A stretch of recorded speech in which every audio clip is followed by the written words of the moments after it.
I just don't like being tricked.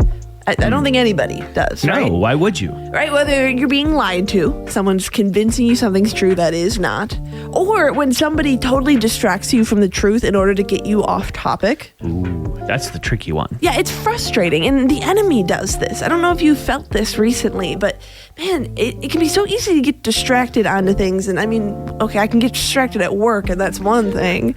Don't tell my boss.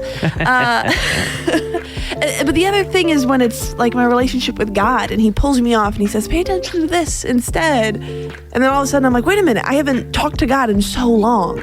Yeah, and he's well skilled in this area. In fact, back in the Old Testament, when Israel got their kings, the enemy was really good. There became this long line of kings that he would just distract, whether it was with women or other gods or their own self-interest. He distracted so many of them, yet there were a handful of kings that followed God closely, and that's where our verse is today. 2 Kings 18:6 is talking about King Hezekiah, who clinged to God. He held fast. It says, he held fast to the Lord and did not stop following him. He kept the commands the Lord had given Moses. You know what's interesting is that Hezekiah was 25 when he became king. So not very old, right?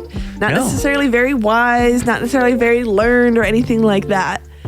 But he knew that of all the things, the number one thing he needed to prioritize was that relationship with Jesus. It doesn't matter how much of a scholar you are, how much you know about the Bible, how spiritually mature or whatever.